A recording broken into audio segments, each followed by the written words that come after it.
أشهد أن لا إله إلا الله وحده لا شريك له وأشهد أن محمدا عبده ورسوله لا نبي بعده اللهم صل على محمد وعلى آله وصحبه أجمعين أما بعد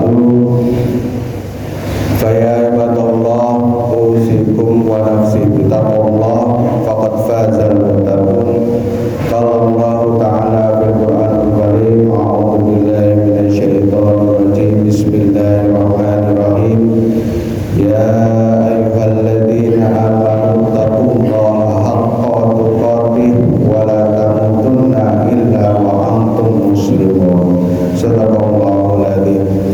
Puji syukur kita panjatkan kehadirat Allah Subhanahu wa taala yang telah melimpahkan rahmat serta hidayahnya kepada kita sehingga alhamdulillah kita masih diberikan kenikmatan keimanan, Islam, kesehatan, sehingga kita masih diberikan keringanan langkah untuk menunaikan sholat Jumat berjamaah di Masjid Nurul Huda ini. Sholawat serta salam senantiasa kita aturkan kepada junjungan kita Nabiullah Muhammad sallallahu alaihi wasallam yang tentunya nanti atas izin Allah Subhanahu wa taala kita menantikan syafaat beliau di yaumil akhir nanti. Amin. Jamaah Jumat yang dimuliakan Allah, dalam sebuah ayat di surat Al-Ahqaf ayat 15, di sini ada beberapa hal yang dituntunkan, dimintakan kepada kita selaku umat manusia yang mengaku beriman dan bertakwa kepada Allah Subhanahu wa taala. Dan di sini lebih khususnya lagi bagi kita yang sudah berusia 40 tahun, karena di sini di surat ini ada penyebutan 40 tahun. Jadi kita yang sudah merasa berusia 40 tahun ke atas ini kita diminta untuk mengingat beberapa hal di dalam surat Al-Ahqaf ayat 15 ini. Mengingat usia 40 tahun ke atas ini adalah biasanya puncak kejayaan manusia. Kalau orang berkarir biasanya dia mulai meraih puncak karirnya. Kalau yang berbisnis, berdagang juga meraih puncak kesuksesannya, mulai ada kenaikan, mulai ada yang namanya kenikmatan dan kejayaan-kejayaan. Oleh karena itu di surat Al-Ahqaf ayat 15 ini Allah mengingatkan kepada kita. Di sini bukan berarti bagi yang belum mencapai 40 tidak melakukan itu. Ini adalah sebagai pengkhususan. Jadi kalau yang berusia 40 tahun ke atas ini hukumnya ya harus dilakukan. Kalau yang belum mencapai 40 maka di sini kalau bisa menjalankan itu akan lebih bagus lagi. Karena ketika nanti kita sudah berusia, di usia tersebut kadang-kadang kita lupa oleh kenikmatan dunia dan seisinya. Di dalam surat Al-Ahqaf ayat 15 ini, di sini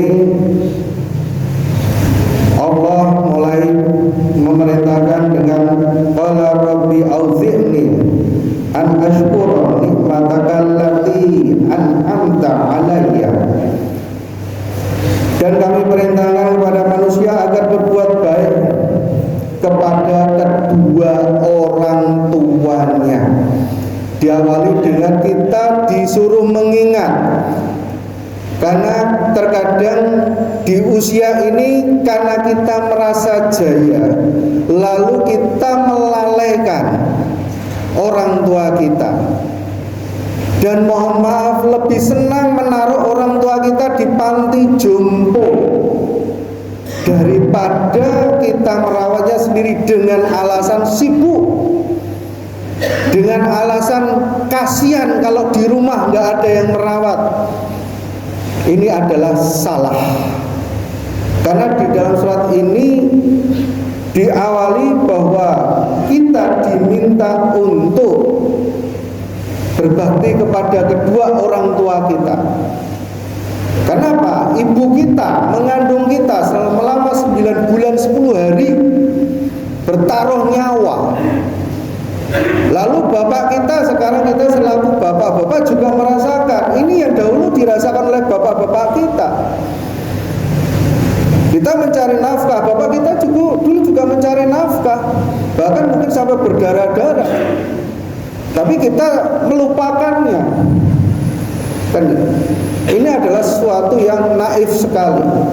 Maka kita di sini diminta untuk mulai birrul walidain, berbakti kepada kedua orang tua kita. Dan perlu diingatkan bahwa kita selaku anak laki-laki itu tidak pernah putus dari kedua orang tua kita. Bahkan di suatu hati disebutkan harta kita itu adalah harta ibu kita. Jadi kita itu tidak boleh putus sama sekali. Maka sesuatu hal yang tercela seorang anak yang memberikan orang tuanya ke panti jompo itu salah. Lalu yang berikutnya di sini dilanjutkan. Perintah berikutnya adalah ada an-ashkura. Kita diminta untuk bersyukur kepada Allah atas nikmat-nikmat yang telah diberikan kepada kita. Entah itu kenikmatan, termasuk hari ini kita itu memperoleh kenikmatan kita itu bisa menunaikan ibadah sholat Jumat. Ini suatu kenikmatan. Karena tidak sedikit saudara-saudara kita yang akhirnya memperoleh rukhsah, keringanan, tidak bisa menunaikan sholat Jumat. Karena apa? Beliau sedang sakit, diinfus, pakai kateter, tidak bisa kemana-mana, atau mungkin sekarang ini baru di ruang operasi. Ada yang sehat tapi terpaksa tidak bisa sholat Jumat. Kenapa? Karena sedang menjalankan pengobatan kepada pasien, berada di ruang operasi. Kalau ditinggal, pasiennya bisa meninggal. Ini suatu kenikmatan kita bisa menunaikan sholat Jumat ini. Salah satu mensyukurinya adalah kenapa kok kita harus telat di sholat Jumat ini? Apa yang membuat berat? Kan itu yang menjadi pertanyaan. Apakah kita sudah layak dikatakan orang yang bersyukur kepada Allah Subhanahu wa Ta'ala? Padahal kita diberikan kenikmatan. Alasan pekerjaan, siapa yang ngasih pekerjaan kepada Anda? Apakah yakin dengan kemampuan Anda? Anda bisa bekerja tanpa izin dari Allah. Saya punya jabatan, emang yakin Anda bisa menduduki jabatan tanpa izin dari Allah? Tidak akan bisa semua itu tanpa izin dari Allah Subhanahu wa Ta'ala. Perintah berikutnya adalah kita diminta untuk beramal soleh, berbuat kebajikan. Berbuat kebajikan itu tidak perlu mahal-mahal. Ya kalau kita yang mampu silahkan. Silakan kita yang mampu membantu fakir miskin, panti asuhan. Sekarang ini banyak sekali semenjak pemerintah menggulirkan yang namanya program beasiswa KIP kuliah itu. Ini di Jogja ini banyak sekali diserbu mahasiswa-mahasiswa, calon mahasiswa dari luar Yogyakarta yang tidak mampu karena adanya beasiswa dari pemerintah ini. Dan panti asuhan itu sekarang penuh. Kalau kita yang mampu silakan setiap bulan, setiap hari, bagus sekali.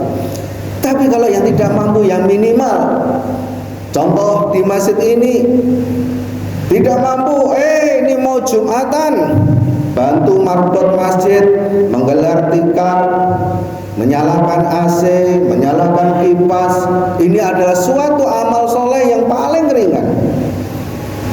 Termasuk misalkan menyingkirkan batu dari pinggir jalan, itu suatu hal yang agar apa? Tidak tersandung kepada orang-orang yang berjalan di situ. Itu termasuk amal soleh. Minimal yang paling ringan, tersenyum kepada teman kita, tersenyum kepada saudara-saudara kita.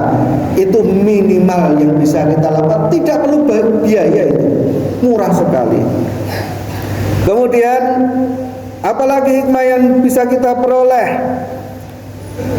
Di sini kita diminta oleh Allah Subhanahu wa taala bagaimana nanti kebaikan kita itu mengalir sampai anak cucu kita. Maka kita harus menularkan kebaikan-kebaikan yang diperintahkan Allah Subhanahu wa taala ke anak cucu kita. Apa saja? Dan Rasulullah pun dan para sahabat juga sudah menyontohkan ketika Rasulullah meninggal dunia. Para sahabat, terutama Abu Bakar As-Siddiq, bertanya kepada Aisyah, apa amalan yang tidak kami ketahui yang itu biasa Rasulullah lakukan secara rutin? Ternyata beliau selalu menyuapin seorang miskin, seorang wanita miskin buta, dan dia selalu menghardik beliau, tapi beliau itu selalu menyuapin, dan itu berada di pinggir pasar. Dan ini dilanjutkan oleh Abu Bakar As-Siddiq. Ini perlu kita tularkan seperti ini. Misalkan kita ada kebaikan, kita beritahukan kepada anak kita, bukan untuk ria, tetapi agar anak kita itu mengikuti apa yang telah kita lakukan. Bapaknya sholat di masjid, anaknya main game di rumah, itu tidak diperintahkan di dalam surat ini. Allah tidak suka seperti itu. Maka mohon maaf kalau tiba-tiba kita dikasih bencana, kemiskinan, itu layak. Yang berikutnya, yang terakhir adalah berikutnya sebelum yang terakhir, kita diminta bertaubat kepada Allah. Kita tidak tahu salah kita apa, tetapi kita diminta bertaubat. Selalu bertaubat, apapun, dimanapun, kapanpun. Minimal kita itu mohon ampunan kepada Allah Subhanahu wa taala, itu minimal. Astagfirullah itu minimal. Bagus lagi kita selalu bertobat atas semua dosa-dosa yang telah kita lakukan, baik kita itu sadar maupun kita itu tidak sadar. Yang terakhir adalah kita diminta untuk selalu berserah diri kepada Allah. Di ayat ini ditutup dengan setelah kita melakukan semua itu, maka kita diminta berserah diri kepada Allah. Berserah diri kepada Allah di sini akan membuat kita tidak ujub, tidak ria, tidak sombong. Karena apa? Ketika kita menyerahkan segala sesuatunya kepada Allah Subhanahu wa taala, maka kita menganggap diri kita itu kecil, diri kita itu tidak memiliki apa-apa. Diri kita tidak memiliki kemampuan tanpa bantuan Allah Subhanahu wa taala. Aqulu qouli hadza wa astaghfiruhu innahu huwal ghafurur rahim.